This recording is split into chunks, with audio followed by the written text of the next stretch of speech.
ओम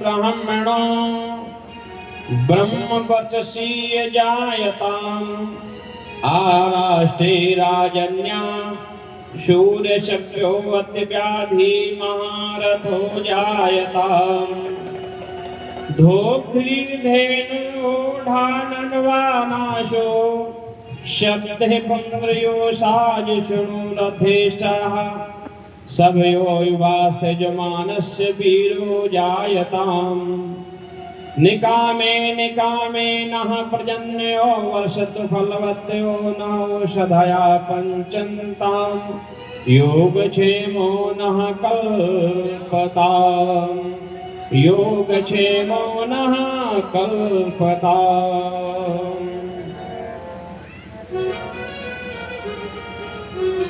हमारे देश में भगवन भले शान पैदा कर हमारे देश में भगवन भले शान पैदा कर।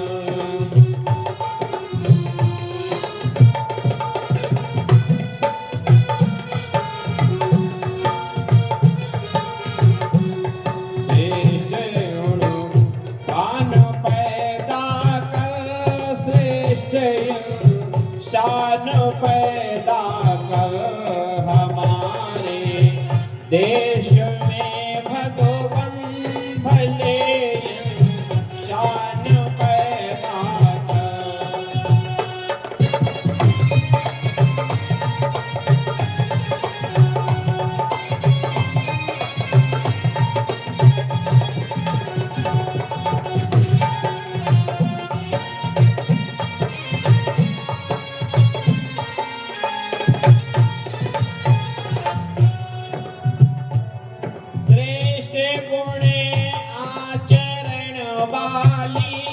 सभ्य संतान पैदा कर।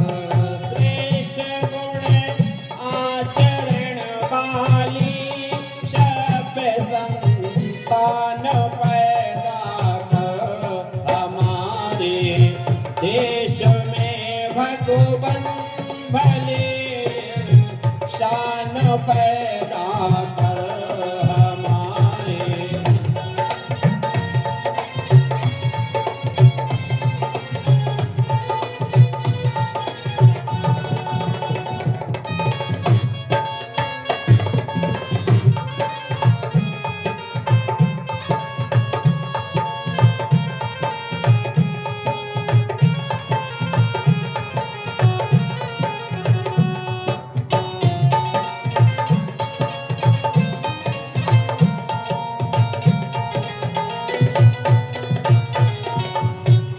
यहाँ पर ब्रह्मवर श्री कुशल विद्वान ब्राह्मण हो।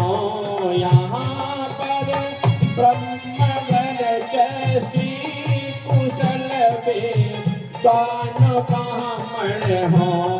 धनुर्धर वीर वर योधा महारथी योग वर्णन हो।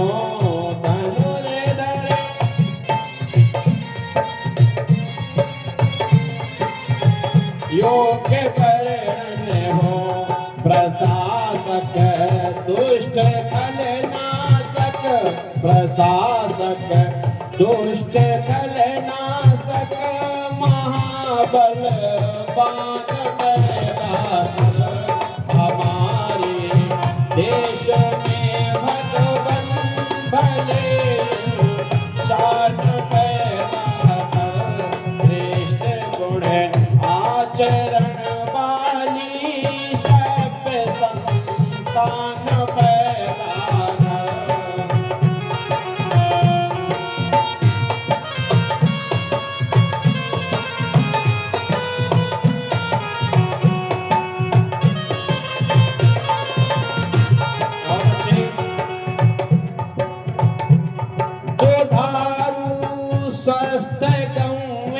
हो असोयर बैल बलशाली दुधारू असो गाँव में हो असोयर बैल बलशाली विजेता पुरुष रथवाही गृहिणियाँ सुगण घरवाली विजेता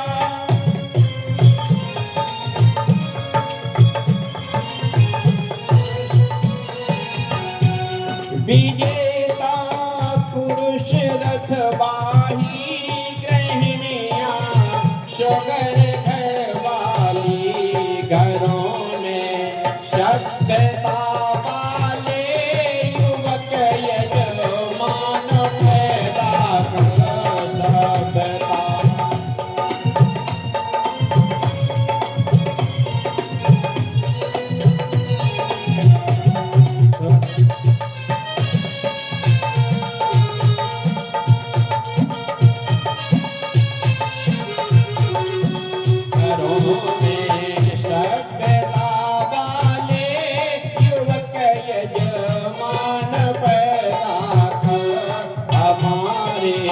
देश में भगवन भले इंसान पैदा कर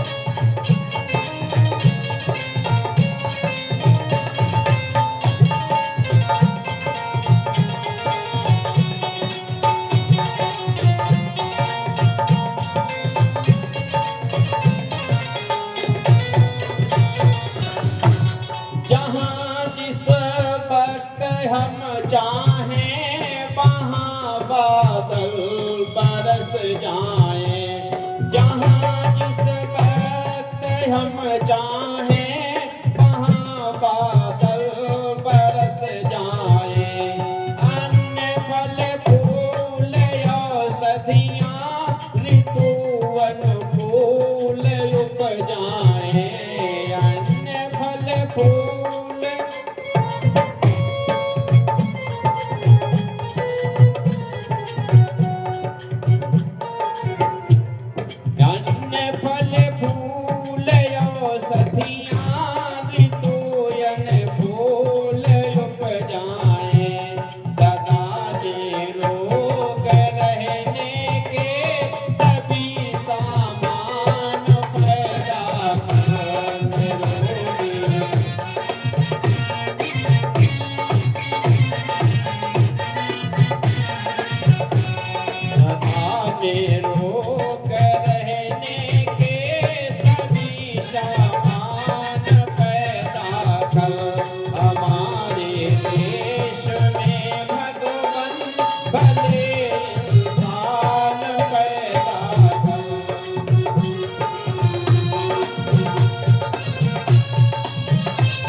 जरूरत हो हमें वो प्राप्त हो जाए जहाँ जिसकी जरूरत हो मगर वो प्राप्त हो उसकी सुरक्षा की भी सूरत हो मगर वो प्राप्त हो उसकी सुरक्षा की भी सूरत हो बधिक स्वाध्याय सत्संग का सदा सत ज्ञान पैदा कर बधिक स्वाध्याय सत्संग का सदा सत ज्ञान पैदा कर हमारे देश में भगवन भले इंसान पैदा कर श्रेष्ठ गुण याद वाली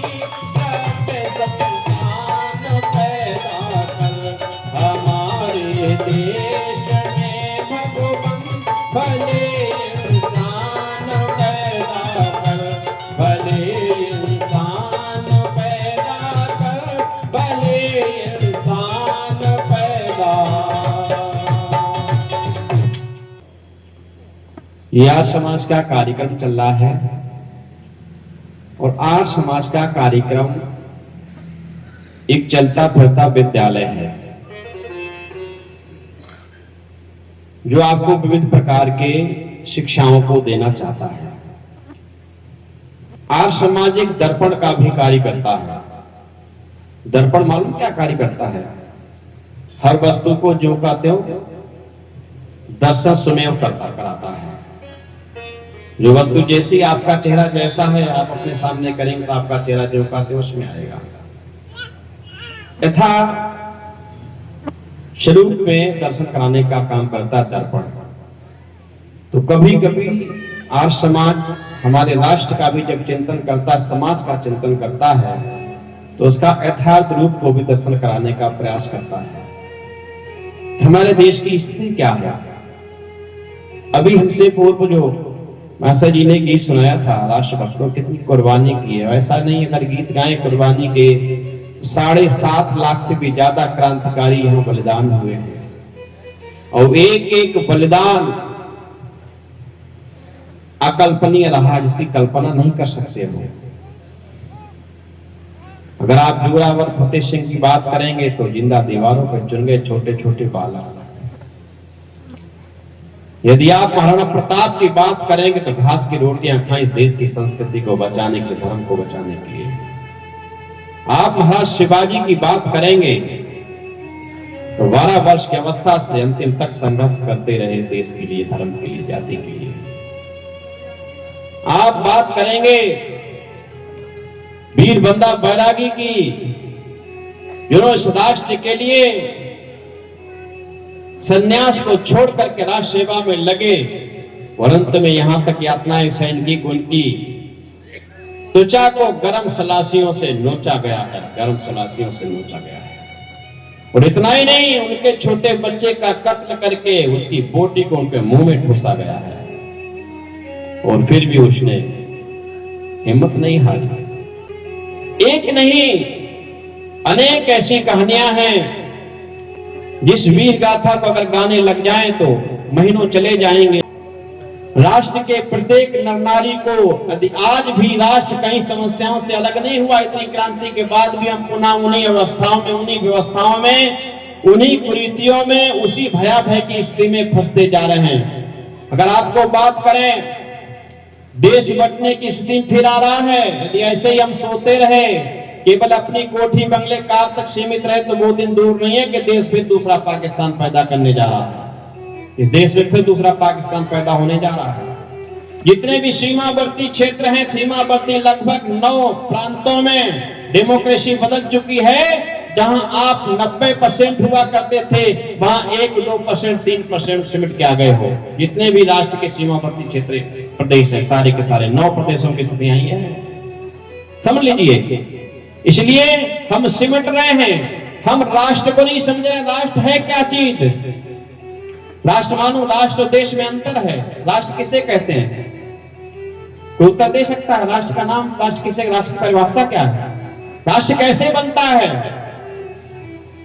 राष्ट्र 3-4 चीजों से बनता है, ध्यान रख लो। राष्ट्र बनने के लिए सबसे प्रथम चाहिए भूमि। कोई राष्ट्र अगर बनना चाहता, कोई राष्ट्र बनाना चाहता, उसके लिए जमीन चाहिए कि नहीं चाहिए? सबसे पहले राष्ट्र निर्माण में भूमि चाहिए, और भूमि प्राप्त हो गई तो फिर उस राष्ट्र के निर्माण के लिए दूसरी वस्तु चाहिए, राष्ट्र, उस भूमि पर रहने वाले लोग। यदि आपके पास भूमि नहीं है और लोग रहने वाले नहीं है, तो भी आपका राष्ट्र नहीं बन सकता। तो प्रथम भूमि चाहिए, दूसरा राष्ट्र में रहने वाले लोग चाहिए। अब लोग भी हैं तो तीसरी वस्तु क्या चाहिए? क्या चाहिए? लोग भी हैं, भूमि भी है, भूमि है तो साधन भी हैं, साधन सारे हैं, लोग भी हैं, और लेकिन तीसरी चीज और चाहिए। वह तीसरी चीज ना होने से ना लोग राष्ट्र को राष्ट्र बना सकते हैं, ना भूमि राष्ट्र को राष्ट्र बना सकती है। उसके लिए चाहिए प्राण। केवल शरीर बनता है भूमि से और मनुष्यों से। क्या बनता है? शरीर। और उस राष्ट्र की आत्मा क्या होती है? उसकी संस्कृति। उस राष्ट्र की आत्मा क्या होती है? संस्कृति। उन लोगों में, रहने वाले लोगों में जैसी संस्कृति होगी वैसा ही वो राष्ट्र बन जाएगा।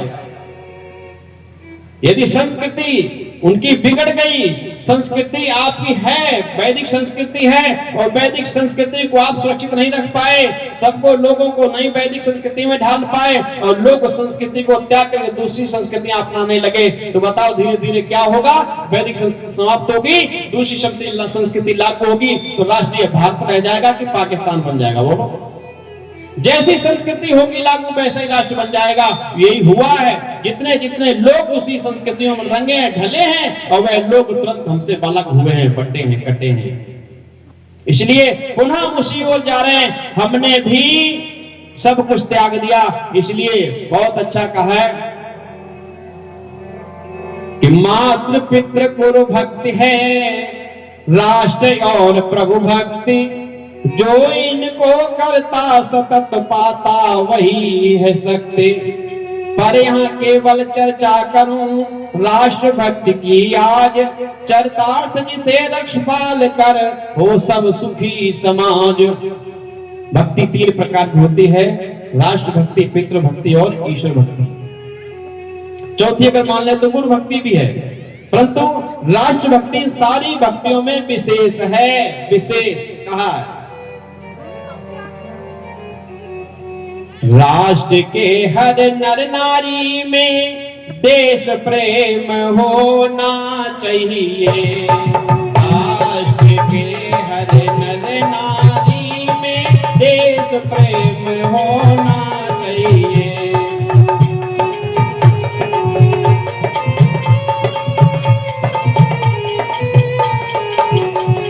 मातृभूमि से कभी किसी को पीछे ना हटना चाहिए। मातृभूमि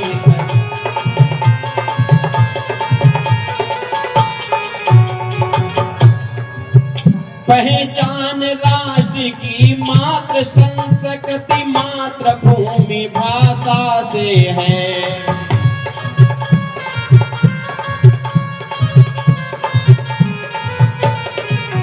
पहचान राष्ट्र की मातृ संस्कृति मातृभूमि भाषा से है। त्रस्त देवी मयो भवाई वैदिक परिभाषा से है। त्रस्त देवी मयो भवाई वैदिक परिभाषा से है।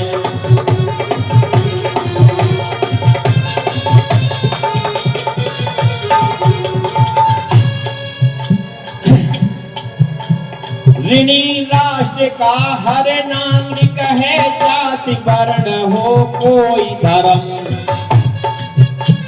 ऋणी राष्ट्र का हर नागरिक है, जाति वर्ण हो कोई धर्म। अरे ग्राम नगर और शहर प्रांत चाहे उसका हो कोई कर्म।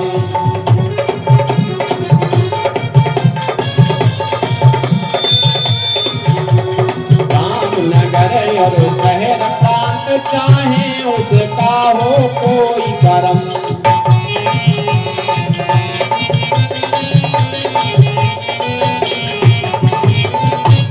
पाया जन्म जहां पर जिस दिन खेला कूदा पड़ा हुआ।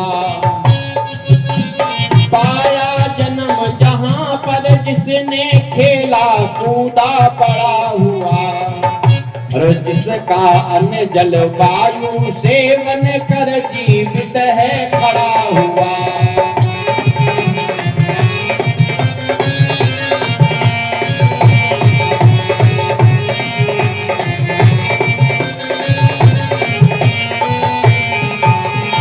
जिसका अन्य जल सेवन करके जीवित है वह खड़ा हुआ।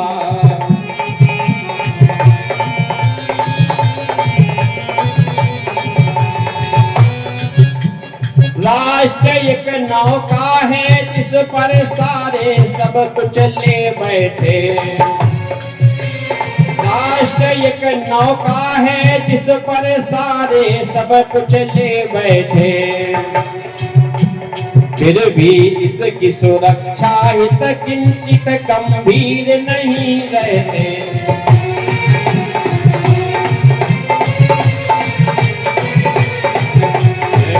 इसकी सुरक्षा हित किंचित गंभीर नहीं रहते।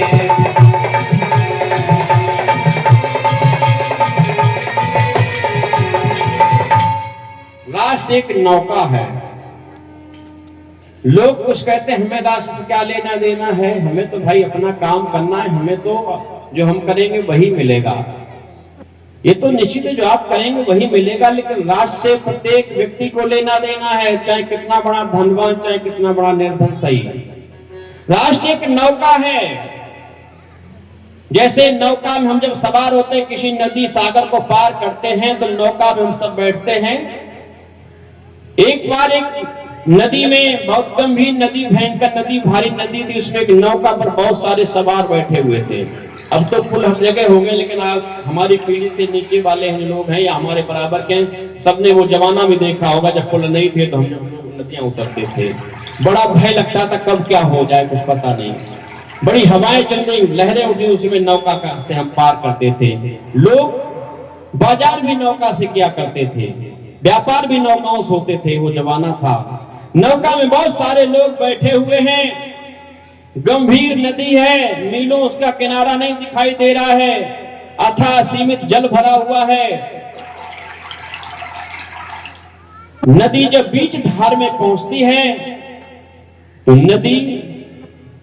नौका जब बीच धार में पहुंचती है तो नौका में पानी भरने लगा। पानी भरने लगा, नौका डूबने की स्थिति में आ गई। जो केवट था निकालने का प्रयत्न करता है, उसमें कुछ चतुर लोग भी बैठे हुए थे जो अपने को बहुत ज्यादा बुद्धिमान मानते हैं, ऐसे लोग चतुर लोग कहते हैं। कुछ लोगों के पास बहुत सारा सामान भी था, व्यापार के लिए जा रहे थे। उन्होंने अपना कोई सामान था वो अपने सर पे रखा, पोटली को। केवट ने कहा ये क्या करते हो भाई, पोटली को, सामान को अपने सर पे क्यों रख रहे हो? बोले तुझे दिखाई नहीं दे रहा, तेरी नाव डूबने वाली है, इसमें पानी भर रहा है, ये डूब जाएगी। तो केवट बोला डूब जाएगी तो क्या आप तैर लेते हो? अगर नाव डूबेगी तो आप तैरना जानते हो, तैर के निकल सकते हो? बोला तैरने तो नहीं जानता हूं। बोले कि तैरना नहीं जानते तो क्या है, तेरी नाव डूब रही, अपने सामान को थोड़ी हम डुबा देंगे? केवट बोला अरे मूर्ख व्यक्ति, जब तू तैरना भी नहीं जानता तो नाव डूबेगी, तू भी डूबेगा, तेरा सामान भी डूबेगा। यदि सामान को बचाना है तो नाव को बचाने में मेरा सहयोग कर, नाव को बचाने मेरा सहयोग कर। नाव बचेगी तभी तू बचेगा, तभी तेरा सामान बचेगा। मेरे भाइयों, राष्ट्र वो नौका है जिसपे हम सभी लोग सवार हैं। यदि राष्ट्र बचेगा, और राष्ट्र कब से क्यों बचेगा? राष्ट्र की तीन देवियां होती हैं। क्या है? मातृभाषा। समझ लीजिए, जिस राष्ट्र की मातृभाषा समाप्त हो गई वो राष्ट्र आज नहीं तो कल समाप्त होने वाला है। आज आपकी मातृभाषा समाप्त हो जा रही है, संबंध समाप्त हो रहे हैं, रिश्ते समाप्त हो रहे हैं। आप ऐसी भाषा बोलने लगे हैं, क्या हमारी भाषा में शब्दकोश की कमी है क्या? आप कहते हैं अंकल आंटी, वो तो कितने रिश्तों को समाप्त कर दिया अंकल आंटी शब्द ने, एक शब्द ने। बताओ, अंकल आंटी ने कितने शब्दों को समाप्त कर दिया है, कितने संबंधों को समाप्त कर दिया है। क्या अंकल कहने से पता लगता है कि कहने वाला, सामने वाला बच्चा हमें मामा कह रहा है कि मौसा कह रहा है, चाचा कह रहा है, फूफा कह रहा है कि ताऊ कह रहा है? कुछ पता लगता है? सारे समाप्त हो गए, नहीं हो गए? बोलो, सारे रिश्ते समाप्त हो गए, पता ही नहीं लगा एक शब्द ने। और हमारा कितना बढ़िया शब्द, उसको त्याग करके हम ऐसी फूहड़पन की भाषा को स्वीकार कर रहे हैं, ऐसी विकलांग भाषा को स्वीकार कर रहे हैं जिसके पास शब्दकोश है नहीं, काम चला रही जैसे तैसे, उसको हमने स्वीकार कर लिया। और हम अगर बोल लेते इंग्लिश को तो हम अपने को समझते हैं बहुत बड़े हम योग्य व्यक्ति हैं। योग्य नहीं, मूर्खता का परिचायक है। अरे हमारे यहाँ कितना बढ़िया शब्द था, बोलो, चाचा जी। चाचा जी कह दिया तो पता लगा इनके बड़े भाई का बेटा है, रिश्ता संबंध हो गया, संबंध निश्चित हो गया। अगर उसने कहा ताऊ जी तो पता लगा छोटे भाई का, छोटा भाई भी बता रहा है बड़े भाई का बेटा, निश्चित संबंध बता रहा ये छोटे भाई का बेटा है, बड़े भाई का बेटा है। उसने कहा मामा जी, सुनने वाला समझ गया ये इनका भांजा है। उसने कहा मौसा जी, पता लगा इनके साड़ू का बेटा है। सारे संबंध छुपे हुए रिश्तों में, शब्द परिभाषाओं में हमने ऐसी भाषा को छोड़ करके ऐसी भाषा को अपना लिया है। हम अपनी संस्कृति को नहीं खो रहे, भाषा को नहीं खो रहे। बोलो ऐसे आंटी शब्द में भी कितने संबंध निकल लिए एक शब्द ने।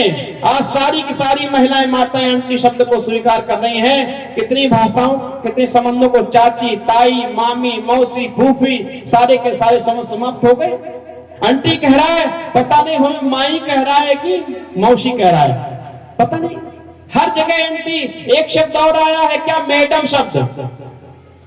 मैडम शब्द की परिभाषा आप सुनना चाहे सुन लेना। राजीव दीक्षित, जो स्वर्गीय राजीव दीक्षित हुए हैं, उन्होंने इसकी परिभाषा बहुत सुंदर की है। अरे वैश्या की भी वैश्या, जो वैश्या की वैश्या होती है उसको कहते हैं जो है मैडम। आज मैडम शब्द हमारे घरों में आ गया है, हर व्यक्ति मैडम कह रहा है। और यहां तक विद्यालय में जाता है, पढ़ाने वाली शिक्षिका है, बच्चा भी उसे मैडम कहता है। उसका बाबा जाता वो भी मैडम कहता है, चाचा जाता वो भी मैडम कहता है, उसका पिता जाता वो भी मैडम कहता है। पता नहीं क्या बोला, हर व्यक्ति एक ही संबंध लगा बैठा है। लोग कहते हैं, हमसे लोग कहते हैं आचार्य जी ये आधुनिक मॉडर्न जमाना है, आप समझते नहीं हो। मैंने कहा मैं समझता हूं। अगर मैडम इतना ही प्रिय शब्द है, अरे जिसके सामने वो शिक्षिका बाबा है उस बच्चे का, उसके सामने पोती के समान है, नातिन के समान है, जब वो उससे मैडम कह सकता, क्या अपनी घर की पोती को कहता है क्या कोई मैडम? अपनी बहन से कोई मैडम कहता है? अपनी माता जी से जब अपनी बड़ी से किसी महिला को मैडम कह सकते हैं, तो क्या हम अपनी माता को भी मैडम कह के संबोधन करते हैं? अपने घर में नहीं करते, घर में करते हैं तो किसको? कभी कभी लोग अपनी पत्नियों को तो मैडम कह देते हैं, पत्नी को भी नहीं। अगर आदर करते हो तो पत्नी से भी मैडम ना कहो, उससे देवी कहो। हमारे यहाँ देवी शब्द है, देवी जी कहो, बच्चों की माँ कहो, ये कहो सब लेकर के। लेकिन आज हम इतने पतन की ओर जा रहे हैं, हमने अपनी भाषा को भी खो दिया है। दूसरी देवी क्या है राष्ट्र को बचाने के लिए? मातृभाषा, मातृ संस्कृति। जिस राष्ट्र की संस्कृति समाप्त हो गई, तीसरी देवी, दूसरी देवी संस्कृति है। आज अपनी संस्कृति खो चुके, नहीं खो चुके। ये दाढ़ी रखाना कहां से मिला है आपको? आज हर नौजवान दाढ़ी रखाए हुए हैं, जबकि वानप्रस्थ में सेब रखाने, दाढ़ी रखाने का विधान है, जटा रखाने का विधान है। इससे पहले नहीं है। आप राम श्याम को देखते हो, क्या उनके दाढ़ी पाई जाती? बोलो ना पाई जाती। आप हर बालक में देख रहे नौजवान, चाहे 4 बाल उसके यहाँ पूरे अच्छी लग रही, चाहे लग रही, लेकिन फिर भी दाढ़ी रखाए हुए हैं। लेकिन उसी को देखता हूं, दाढ़ी तो रखाए हुए, लेकिन यहाँ पे जो शिखा थी, और जिस शिखा की रक्षा के लिए महाराणा प्रताप ने कहा था, जाने नूना जब तक है जान और हाथ में कृपाण और रानी पर है फटी धोती, तब तक ने जाने दो हिंदुओं की लाज धर्म चोटी को। ये कहा था, जब तक रानी पे फटी धोती रहेगी, मेरे जान तन सर में रहेगी और हाथ में कृपाण रहेगी, तब तक हिंदुओं की लाज धर्म चोटी की रक्षा करूंगा। जिस चोटी के लिए महाराणा प्रताप ने घास की रोटियां खाई, आज वो चोटी क्या आपके सर पे मालूम हो रही? बोलो कितने नौजवान यहाँ गर्व से कह सकते हैं, हमारे सर पे चोटी है?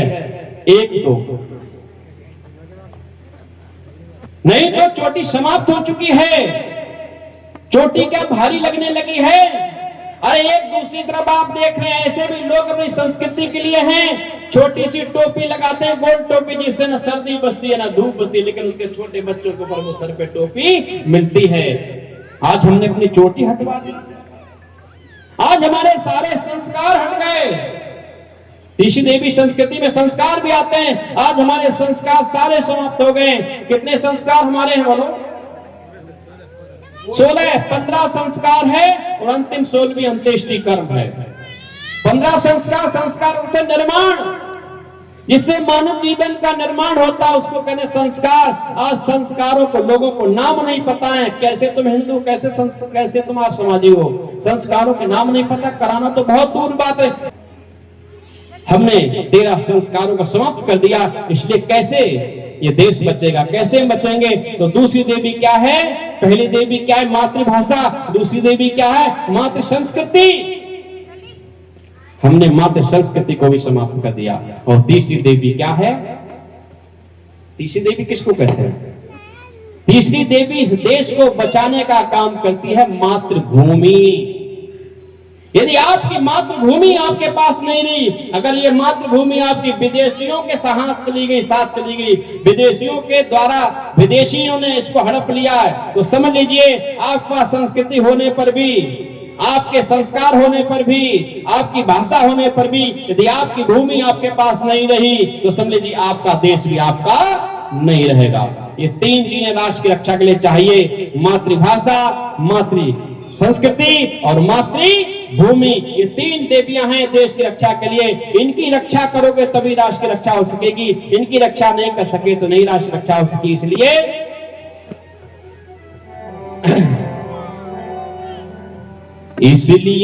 राष्ट्र हित में समर्पित जन जन जन को रहना चाहिए। इसलिए राष्ट्र हित समर्पित जन जन को ही रहना चाहिए।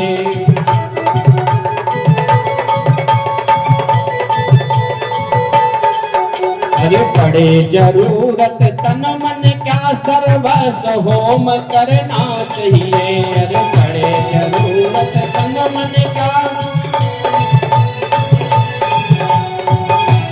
राष्ट्र धर्म संस्कृति सर्वोपरि जन जन के जीवन में हो।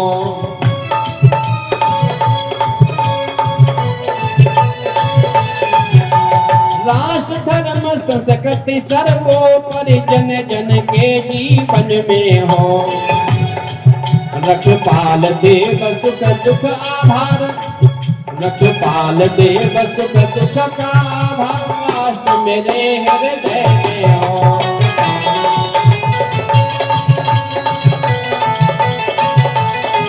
रक्षपाल देव सुख का आधार मेरे तन मन जीवन में हो।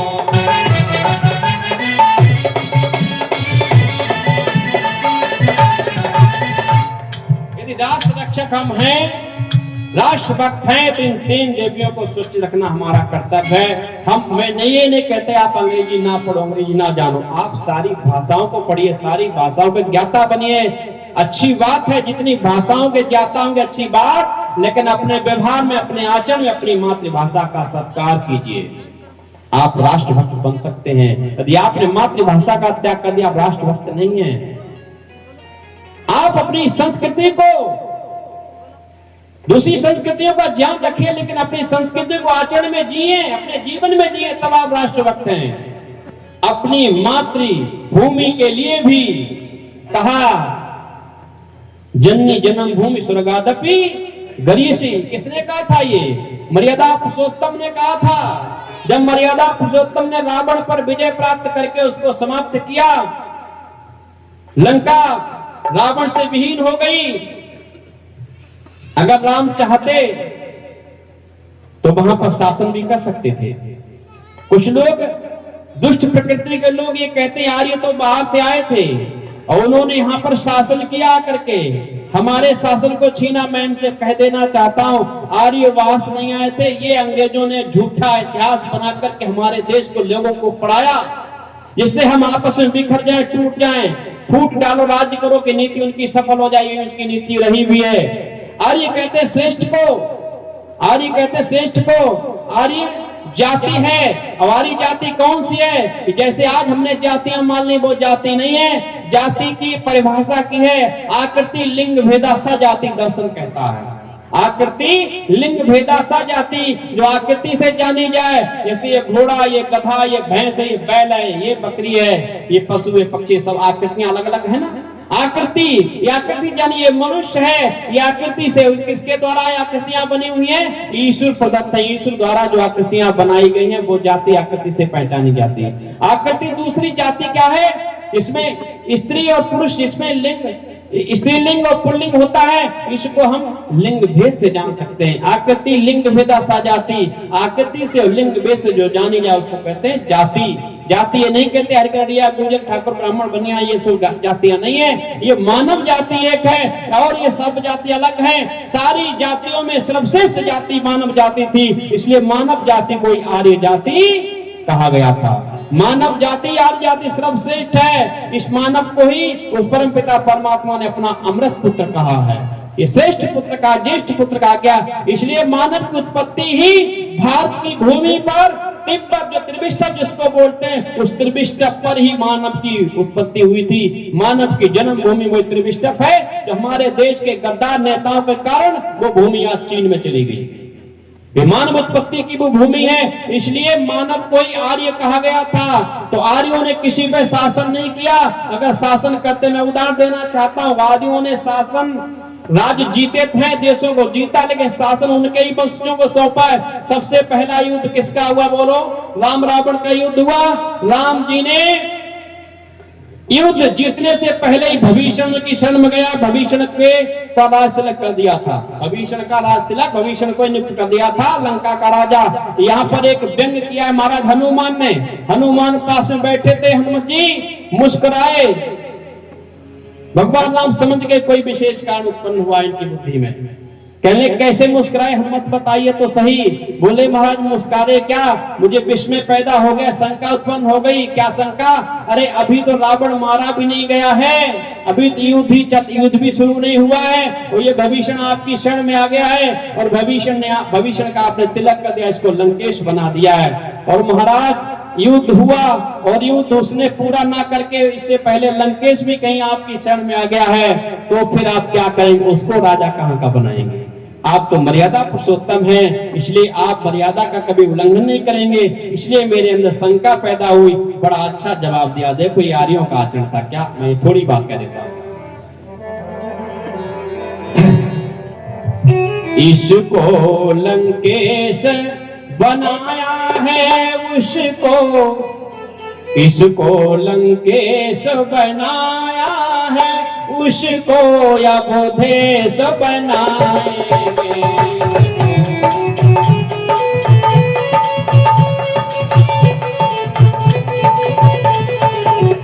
इसको लंकेश बनाया है उसको अवधेश बनाएंगे।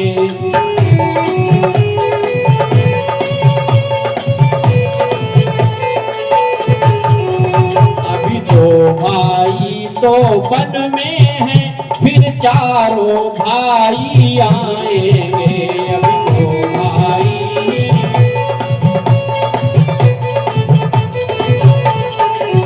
अभी तो भाई वन में है, फिर चारों भाई आएंगे। इसको लंकेश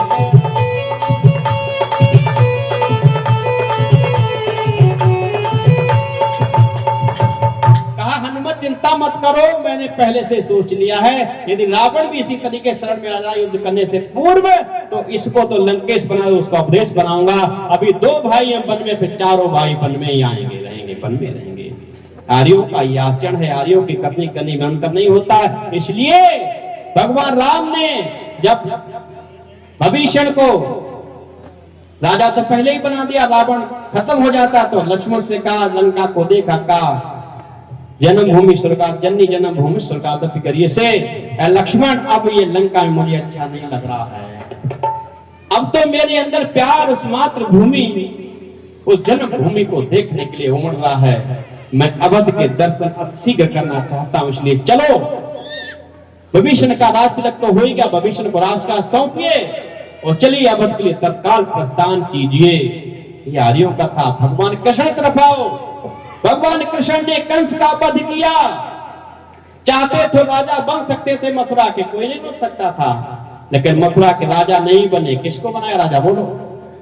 जो वास्तविक उस राज्य का अधिकारी था, जिसको जेल में बंद कर दिया था, उसके पुत्र ने ही कंस ने अपने पिता उग्रसेन को जेल में डाल दिया था। उस उग्रसेन को पुनः बंदी से निकाल करके, जेल से निकाल करके पुनः राज तिलक करके राजा बना करके वहां से वापस हो गए, और चाहते तो स्वयं भी बन सकते थे। तीसरा और उदाहरण है भगवान कृष्ण का ही दूसरा उदाहरण। किसको मारा था उन्होंने? जरासंध को। जरासंध को मारा था। जरासंध को मारने के पश्चात बहुत विशाल राज्य उसका भी था, जो रावण का ससुर कहलाया करता था। बहुत विशाल, बहुत धनवान राष्ट्र उसका था। और अगर चाहते जरासंध को मारने के पश्चात भी तो राजा वहां के बन सकते थे, लेकिन नहीं, जरासंध के पुत्र को ही राजा वहां का बनाया। और वहां में जो 16,000 जो देवियां बंद कर रखी थी, वो जरासंध ने उनको कैद कर रखा था। दुराचार व्यभिचार भी करता समय समय पर। और महाराज कृष्ण ने उस बंदी गृह से उन माताओं को 16,000 को निकाल के मुक्त किया। जब उनको गृह से निकाल दिया, कारागृह से, उन देवियों ने कहा, हे भगवान, हे योगी राज, आपने मुझसे निकाल दिया। अरे यहाँ तो मुझे रोटी तो मिली जाती है, मुझे परिवार वाले स्वीकार नहीं कर सकते हैं, मैं कहां जाऊंगी, मेरा कौन स्वामित्व करेगा? भगवान कृष्ण ने कहा, आज से मैं तुम्हारा स्वामी हूं, आज से तुम्हारा मैं स्वामी हूं। अर्थात पति स्वामी को भी पति कहते हैं, पति को भी स्वामी कहते हैं। पति होने का मतलब स्त्री पुरुष से संबंध जो होता है वो मतलब नहीं है। पति का मतलब स्वामी। आज जैसे राष्ट्र का पति होता है कौन? राष्ट्रपति हमारे यहाँ भी बनता है, तो राष्ट्र का वो स्वामी है, रक्षक है। आज से तुम्हारा रक्षक मैं हूं, तुम्हारा पोषक मैं हूं। आज से तुम किसी प्रकार की मोहताज नहीं, जैसे अन्य महिलाएं सारी की सारी सुख सुविधाओं को भोगती हैं। गृहस्थी धर्म को छोड़ करके आप योग का आनंद लोगे, क्योंकि महाराज योगी थे। सारी महिलाओं को योगी बनाया गया। बहुत लंबी कथा ये अगर कहेंगे, सारी महिलाओं योग की दीक्षा दी गई और योगी बना करके सारी महिलाओं को उन्होंने आकर के नंद गांव में बसाया था। इसलिए उनके पति बने। आज ये भागवत वाले क्या कहते हैं? 16,108 रानियों के पति थे महाराज कृष्ण, 16,000 के। और 16,000 क्या है मालूम? 16,100 नाड़ियां नहीं, नारियां नहीं थी, नाड़ियां हैं। भाई साहब कराते हैं योग, इनको पता होगा। 72 करोड़ 72 लाख 16,108 नसनाड़ी, 110 नसनाड़ियां हमारे शरीर में हैं। इसकी मूल नसनाड़ी है, इसको कहते हैं सुषुम्ना नाड़ी। सुषुम्ना की 2 नाड़ी प्रवाहित होती है, ईडा और पिंगला, जिसको गंगा यमुना भी कहते हैं। और इनसे फिर 16,72,110 नसनाड़ियां होती हैं। अगर आपने योग के माध्यम से केवल सुषुम्ना को भी अगर विज्ञान समझ लिया, ईडा पिंगला का भी विज्ञान को समझ लिया, धारण कर लिया, तो भी आप समाधि सिद्ध योगी हो जाओगे। यदि आपने इस गंगा यमुना सरस्वती यही ईडा पिंगला सुषुम्ना नाड़ी से अगर आपने स्नान कर लिया, तो भी आप योग में सिद्ध हो जाओगे, समाधि सिद्ध योगी हो जाओगे। यदि आपने अधिक इनसे अधिक नाड़ियों को समझ लिया, इनको जगा लिया, इनके विज्ञान को सुने, तो महायोगी कहलाओगे। भगवान कृष्ण इसलिए महायोगी कहलाते थे। इन 72 करोड़ नसनाड़ियों में वो 16,108 नसनाड़ियों के स्वामी बन चुके थे, उनको जगा चुके थे, उन पे वो स्वामित्व पा चुके थे, उनके विज्ञान को जान चुके थे। इसलिए उनका पति बताया गया, उनका स्वामी बताया गया। जबकि लोग क्या कहते हैं? उनके पति थे, स्वामी थे। अरे वो तो आदित्य ब्रह्मचारी थे, पढ़ के देखो महाभारत को पढ़। आदित्य ब्रह्मचारी थे, 48 वर्ष का ब्रह्मचर्य पालन किया था रुक्मिणी को लाने के पश्चात भी, और केवल एक बार विषय किया था, जिसके द्वारा प्रद्युम्न नाम का पुत्र पैदा हुआ। इसके पश्चात कभी गृहस्थी जीवन में फिर पुनः प्रवेश नहीं किया। रुक्मिणी ने भी पूरा जीवन उनका साथ दिया उसी तरीके से। यही काम भगवान राम ने किया था। वाल्मीकि को आप पढ़ के देखेंगे तो वाल्मीकि में भगवान राम को ईश्वर कहीं नहीं लिखा है। क्या लिखा है? समाधि पुरुष, समाधिस्थ पुरुष, समाधि सिद्ध महापुरुष लिखा गया है। उनकी डिग्री थी विद्याव्रत स्नातक।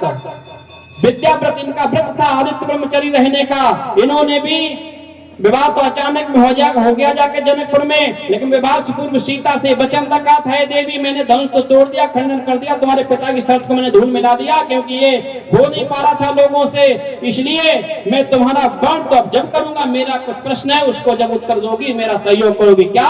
विवाह में जब ही करूंगा। मेरा व्रत है 48 ब्रह्मचर्य का, 48 वर्ष का आदित्य ब्रह्मचर्य पूर्ण करने का मेरा व्रत है। उसमें यदि आपका सहयोग मिलेगा तो मैं आपको पत्नी बनाऊंगा। 48 वर्ष से पूर्व गृहस्थी जीवन प्रवेश नहीं कर सकता मैं। सीता ने कहा, महाराज अरे आप जैसा महापुरुष मुझे प्राप्त हुआ है, आप जैसा देवता मुझे प्राप्त हुआ है, आप जैसा बलवान महापुरुष मुझे प्राप्त हुई, मेरे सौभाग्य की बात है। नारी कभी विषय के लिए नहीं जीती है, नारी तो हमेशा निर्माण के लिए जीती है। इसलिए मैं सौभाग्यवती हूँ। आप 48 वर्ष की बात क्या कह रहे हो? अगर आप चाहो तो मैं आजीवन व्रत ले सकती हूँ आपके साथ में आदित्य ब्रह्मचारी बनने के लिए, मेरा भी आजीवन हो सकता है। तब जाकर विवाह हुआ है। और विवाह होने के पश्चात भाई बहन और थोड़ी बात कह दूं, माता सीता आई, विवाह हो गया, 14 वर्ष का वनवास क्यों हुआ? इसके पीछे भी कैकेयी की कोई अपनी स्वार्थपरता नहीं थी। लोगों ने गलत धारणाओं के माध्यम से कथाओं को लिखा, कहा है, मैंने वाल्मीकि को पढ़ा, मैंने लिखा है। अरे कैकेयी तो राजनायिका थी, राज धर्म को जानने वाली, युद्ध धर्म को जानने वाली, इससे बड़ी महिला उसमें नहीं थी, राजनीतिक थी। ये राष्ट्र को बचाने के लिए जब राष्ट्र उजड़ रहा था, केवल कौशल प्रांत सुरक्षित था, बाकी सारे के सारे प्रांत रावण के अत्याचार से सारे दुष्टों ने उजाड़ दिए थे। ऋषियों की हड्डियों के ढेर यत्र तत्र पाए जाने लगे थे। केवल कौशल प्रांत सुरक्षित था, इसलिए सुरक्षित था कि कौशल प्रांत के चारों, अवध प्रांत के चारों तरफ से दीवार खींची हुई थी, सुरक्षा दीवार, उस पे तोपे तैनात। लोग कहते तोप अंग्रेज लाए, आप पढ़ के देखो वाल्मीकि को तोप महाराज दशरथ के जमाने में तैनात थी, तोपे तैनात हुआ करती थी, इसलिए वहां आतंक किए, सारे राक्षस नहीं जा पाते थे, बाकी सारा आर्यभट्ट नष्ट हो रहा था। उसको कैसे बचाया जाए? विवांडक ऋषि के आश्रम पर एक बहुत बड़ी सभा बुलाई गई। उस सभा के माध्यम से राष्ट्र चिंतन किया गया, राष्ट्र कैसे सुरक्षित होगा, कौन इसको बचा सकता है, यदि नहीं बचाएगा तो अवध प्रांत भी समाप्त हो जाएगा, ये देश आर्यव्रत समाप्त हो जाएगा, ऋषियों की भूमि समाप्त हो जाएगी। तो सारे विचार दशरथ को नहीं बुलाया गया, लेकिन दशरथ रावण के भय से भयभीत थे, युद्ध से कमजोर हो चुके थे अपने शरीर से। वहां वशिष्ठ जी आते हैं, वशिष्ठ जी नाम रखते हैं कि अगर है एक महापुरुष मेरे पास, अगर उसको थोड़ा संस्कारित और किया जाए तो उनमें वो बल है। वो कौन है? बोले महाराज दशरथ के ज्येष्ठ पुत्र श्री राम। मैं तो ब्रह्म का जाता, ब्रह्म विद्या का मैं विद्वान हूं, मैंने ब्रह्म विद्या उनको सारी दे रखी है, परंतु अभी युद्ध कला में वो अपूर्ण हैं। युद्ध कला में थोड़ा उनको और दक्ष कर दिए करने वाला कोई मिल जाए तो वो सारी की सारी नीतियां उनके अंदर हैं। ये दक्ष कला करने के लिए काम लिया था किसने? विश्वामित्र ने। उस समय क्षत्रियों में सबसे अधिक विश्वामित्र युद्ध कला में पारंगत क्षत्रिय थे, क्योंकि वो क्षत्रिय राजा भी बन के उसके पश्चात सन्यासी बने, साधु बने थे। उन्होंने राम को ले जाने का काम, उनको संस्कार करने के लिए काम किया था। यज्ञ की तो एक बहाना था, और जाकर राम को दक्षता पूर्ण कराई। राम जब शादी होने के पश्चात, शादी वो अचानक हो गई, आए घर में, अब देखा कि राम गृहस्थी में फंसने वाले हैं, राम राजा बनेंगे, तो युद्ध कभी रावण से सीधे सीधे नहीं किया जा सकता, कि रावण बाली दोनों के संधि थी, दोनों बहुत वीर थे। उस समय 4 राष्ट्र विशेष होते थे, आर्य राष्ट्र, वानर राष्ट्र, दस्यु राष्ट्र और देव राष्ट्र, 4 राष्ट्र होते थे। 4 राष्ट्रों में देव राष्ट्र का इंद्र राजा होता था, चक्रवर्ती राजा होता था। इसलिए राम को निकालने का काम किया वहां ऋषियों ने कैकेयी द्वारा। राम को पाठ पढ़ाइए, राष्ट्र को रक्षा करना है तो राम को पाठ पढ़ाइए, राम को तैयार कीजिए। अब राम के पास युद्ध कलाएं सारे व्याप्त हैं, सारे इनके पास मौजूद हैं, ये राष्ट्र को बचा सकते हैं।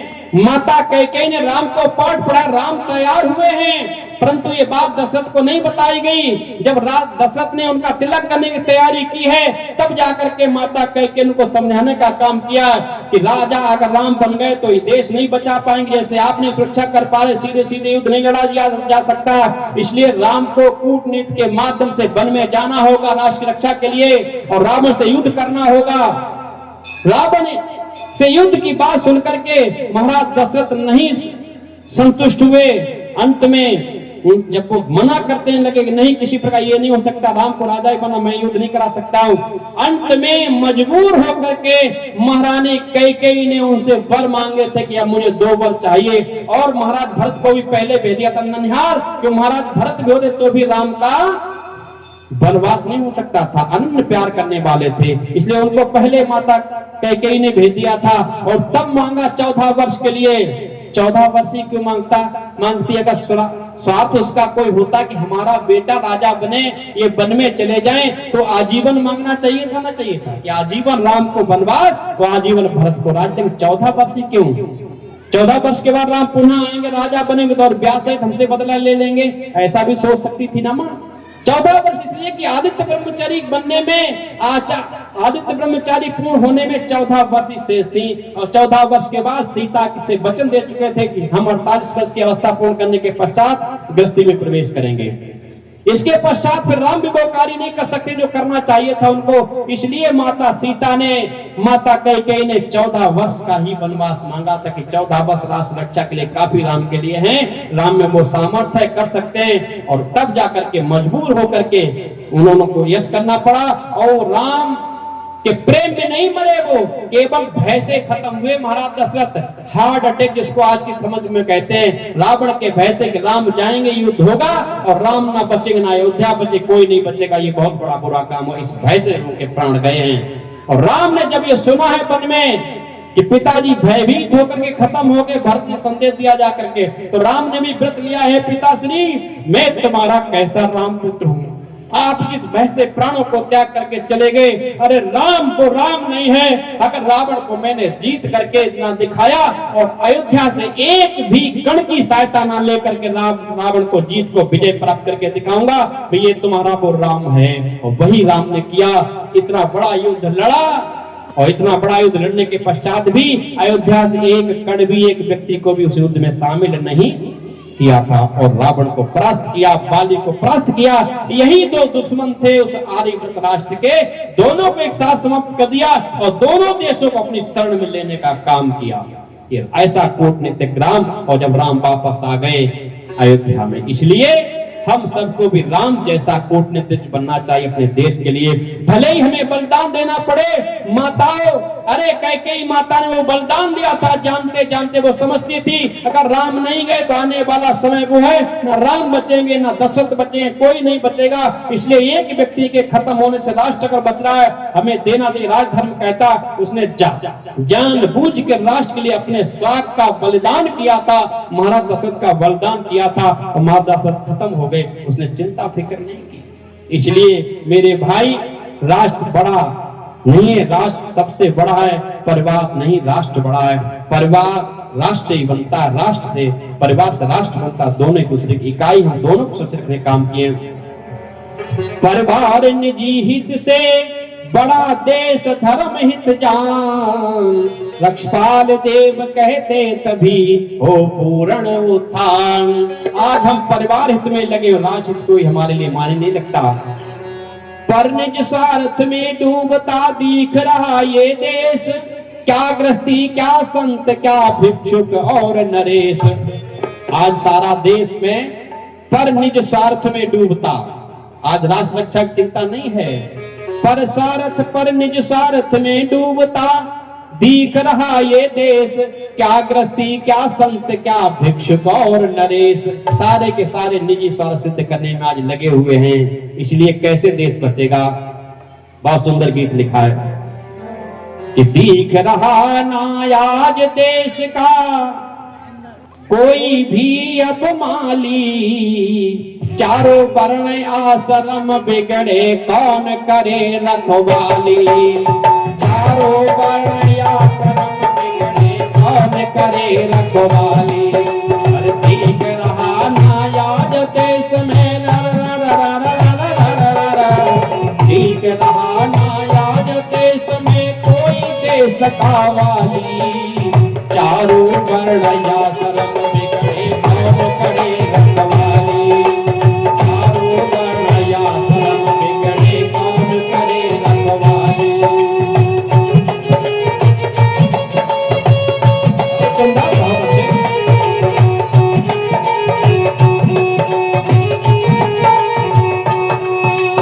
गृहस्थियों में सतगत धर्म की नीत विसारी सारी, गृहस्थियों ने सतगृहस्थी की नीत विसारी सारी। माता निर्माता से धन निर्माता बन गई नारी। माता निर्माता से धन निर्माता बन गई नारी। जिसके लिए बनाते वह सब बिगड़े लाला लाली। जिसके लिए बनाते सब वह बिगड़े लाला लाली। चारों वर्ण आश्रम बिगड़े कौन करे रखवाली। ठीक रहा आज देश का कोई भी अब वाली। चारों वर्ण आश्रम बिगड़े कौन करे रखवाली।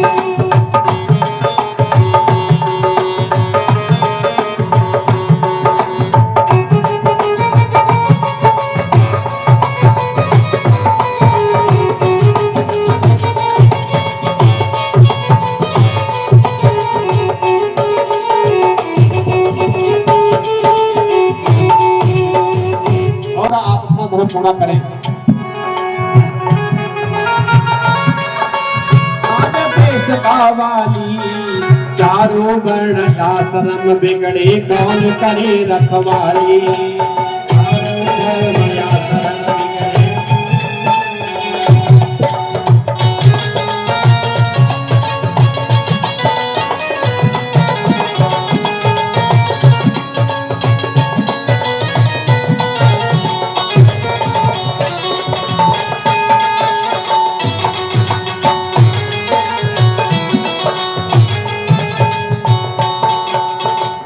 फ्रेंड यार गर्ल फ्रेंड बन ब्रह्मचर्य का नाश करे।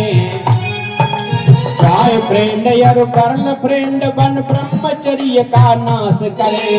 तन धन विद्या बल चरित्र का अब तो सर्व विनाश करे।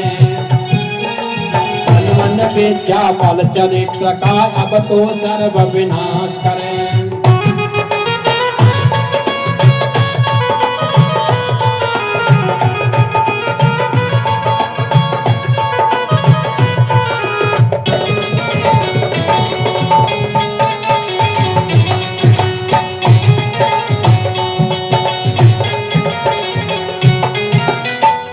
फ्रेंड यार गर्ल फ्रेंड बन ब्रह्मचर्य का नाश करे। तन मन विद्या बल चरित्र का अब तो सर्व विनाश करे। पशु प्रति अपना कर बन गए युवा कूर कुचाली। चारों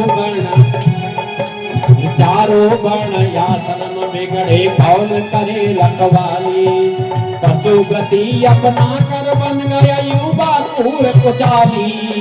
चारों वर्ण आश्रम बिगड़े, कौन करे रखवाली। चारों वर्ण आश्रम बिगड़े, कौन करे रखवाली।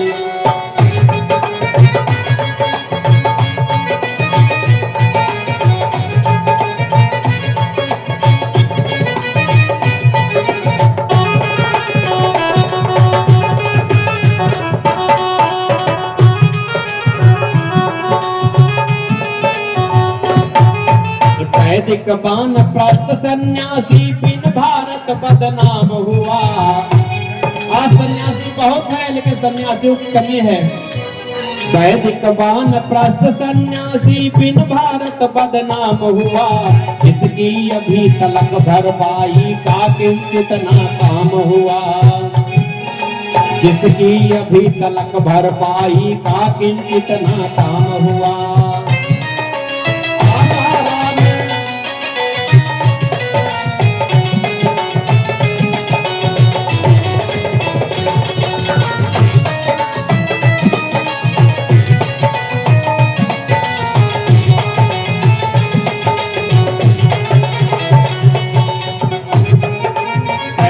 पान प्रस्थ सन्यासी बिन भारत बदनाम हुआ।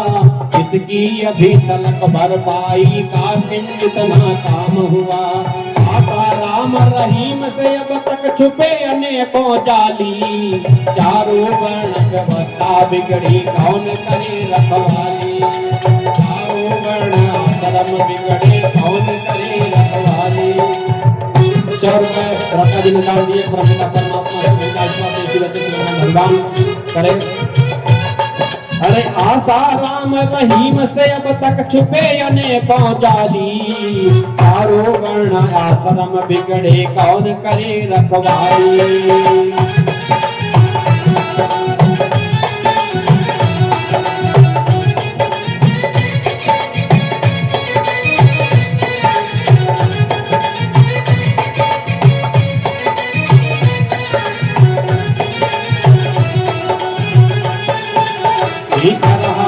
आज देश का कोई भी अब वाली। चारों धर्म आश्रम बिगड़े, कौन करे रखवाली। चारों वर्ण आश्रम बिगड़े, कौन करे रखवाली।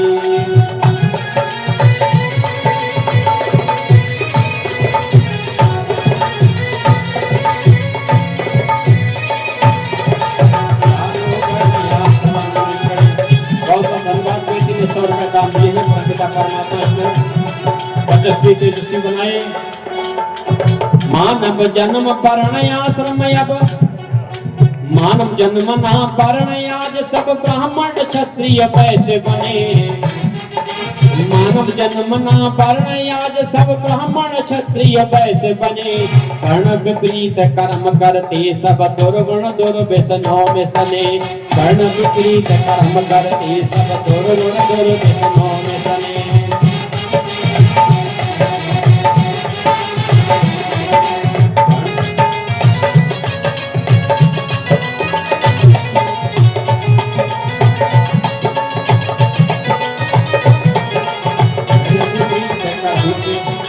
मानव जन्म ना वर्ण आज सब ब्राह्मण क्षत्रिय वैश्य बने। वर्ण विपरीत कर्म करते सब दुर्गुण दुर्व्यसनों में फंसे। सर्व में भ्राता जी ने दान दिए, अपना पिता परमात्मा से शांति ऐसी करते शिव भगवान भैया। वर्ण विपरीत कर्म करते सब दुर्गुण दुर्व्यसनों में सने। रक्षपाल पड़ी है भांग कुएं में। रक्षपाल पड़ी है भांग कुएं में कैसे जाए निकाली। पड़ी है भांग कुएं में कैसे जाए निकाली। चारों वर्ण पड़े अरे चारों वर्ण आश्रम बिगड़े कैसे हो रखवाली। चारों वर्ण आश्रम बिगड़े कैसे हो रखवाली। देख रहा नहीं आज देश का कोई भी अब वाली। चारों वर्ण आश्रम बिगड़े कौन करे रखवाली। चारों वर्ण आश्रम बिगड़े कौन करे रखवाली। राष्ट्र की इस भयावह की स्थिति परिस्थिति में को देखकर बड़े ही भयावह की स्थिति को प्रकट करते हुए कहना पड़ता है कवि को कि देश जा किधर रहा है, होने वाला क्या है। अगर यही दशा हमारी रही जो आज है, जिधर देखें उधर पतन ही पतन दिखाई दे रहा है। हम अपनी केंद्र से, अपनी संस्कृति से, अपने कर्तव्य से खिसक रहे हैं, भटक रहे हैं कहीं न कहीं। इसलिए कभी अगला गीत का इसी गीत के बाद अपनी वाणी बांध देता हूं। क्या कहा, चिंता व्यक्त की मेरे भाइयों। इस चिंता को चिंतन में बदल लेना तो कार्यक्रम सफल हो जाएगा। क्या कहा कि डर है कि कहीं जिंदगी बेकाम ना हो जाए। डर है कि कहीं जिंदगी बेकाम ना हो जाए। भूमिए राम श्याम की बदनाम ना हो जाए। डर है कि कहीं जिंदगी बेकाम ना हो जाए। डर है कि कहीं जिंदगी बेकाम ना हो जाए। 100 रुपए बहन जी ने छोटे से बच्चे से दान दिलाए हैं। ये बालक यशवान, कीर्तिवान, तेजवान, बुद्धिमान बने। 200 रुपए हमारे भ्राता जी क्या नाम मैन सिंह जी ने दिए हैं। ये गांव का है, क्या नाम चतुरी नगरा से ये निवासी हैं। 200 रुपए दान परम पिता आयुष्मान देसी बच्चे सलाम करे। डर है कि जिंदगी ये बेकाम ना हो जाए। भूलिए राम श्याम की बदनाम ना हो जाए। डर है कि कहीं जिंदगी बेकाम ना हो जाए। डर है कि कहीं जिंदगी बेकाम ना हो जाए। 100 रुपए दादाजी दान कर रहे हैं। परमपिता परमात्मा शुरुआत करें। कहते हैं लोग यहाँ की हो गया प्रभात। कहते हैं लोग की यहाँ प्रभात हो गया। प्रभात ही प्रभात में कई शाम ना हो जाए। प्रभात ही प्रभात में कई शाम ना हो जाए। भूमिए राम श्याम की बदनाम ना हो जाए। भूमिए राम श्याम की बदनाम ना हो जाए।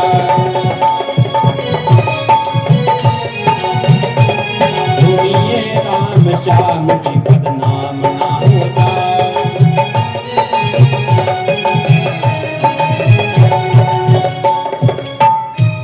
जम जम के जाम चल रहे हैं महफिलों के अंदर।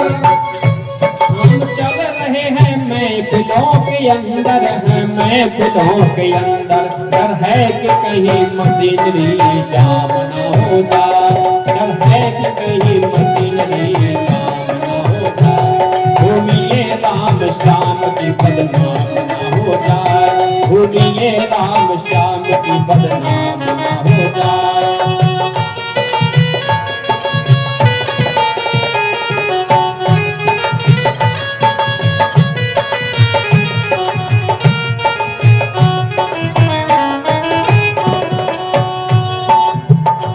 अमरूद कहीं हो न जाए अंगूर अब यहाँ, अमरूद कहीं हो न जाए अंगूर अब यहाँ, डर है कि कहीं मूंगफली बादाम ना हो जाए, डर है कि कहीं मूंगफली बादाम ना हो जाए। भूलिए राम श्याम की बदनाम ना हो जाए, भूलिए राम श्याम की बदनाम ना हो जाए, भूलिए राम श्याम की बदनाम ना हो जाए। भूलिए राम श्याम की बदनाम ना हो जाए।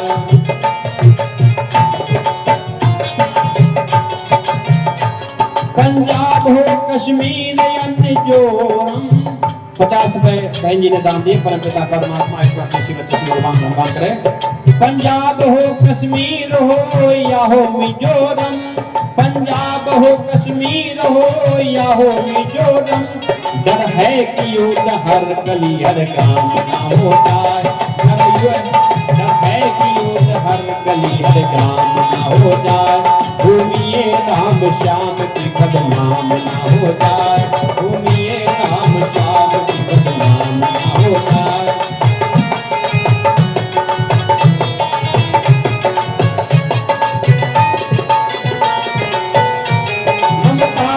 माया ममता अखिलेश राहुल मोदी अमित शाह, माया ममता अखिलेश राहुल मोदी अमित शाह, डर है कि कहीं इनकी सीताराम ना हो जाए, डर है कि कहीं इनकी सीताराम ना हो जाए।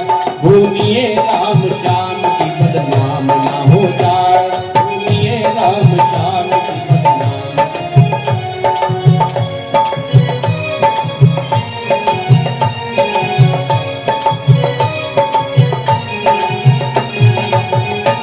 कहते हैं हमें हिंदू हिंदुस्तान है मेरा, कहते हैं हमें हिंदू हिंदुस्तान है मेरा, हिंदुस्तान है मेरा, डर है कि कहीं भारत पाकिस्तान ना हो जाए, डर है कि कहीं भारत पाकिस्तान ना हो जाए। भूलिए राम श्याम की बदनाम ना हो जाए, भूलिए राम श्याम की बदनाम ना हो जाए, भूलिए राम श्याम की बदनाम। अब कोई दिखे नहीं ऐसा हृदय उदार, जो बिगड़ी तस्वीर का कर दे शीघ्र सुधार। यहाँ तक तो मैंने कुछ करुण कंदन कहा है। अब आगे भारत माता आपसे चाह कर रही है, इसको देश को सुरक्षित कैसे रखा जाए अगले भाग में है। ये मेरी राष्ट्र और राष्ट्र रक्षा पुस्तक है, उसका मैंने क्वेश्चन से आप तक पहुंचाया है। आगे इसमें समाधान भी दिया, समस्याएं तो समाधान भी उसका है, और वो समाधान ऐसा आगे का इसमें दिया है कि माई के लाल संसार का कोई भी राष्ट्र कितना ताकतवर कितना हो, अगर भारत के भारतीय उस तरीके से अपना आचरण बना ले, अपना व्यवहार आज से बना ले, तो आप सदियों के नहीं हजारों हजारों वर्ष के लिए इस देश को पुनः स्वतंत्रता प्रदान करके चले जाएंगे, पुनः आजाद करके चले जाएंगे, पुनः आधार देके चले जाएंगे।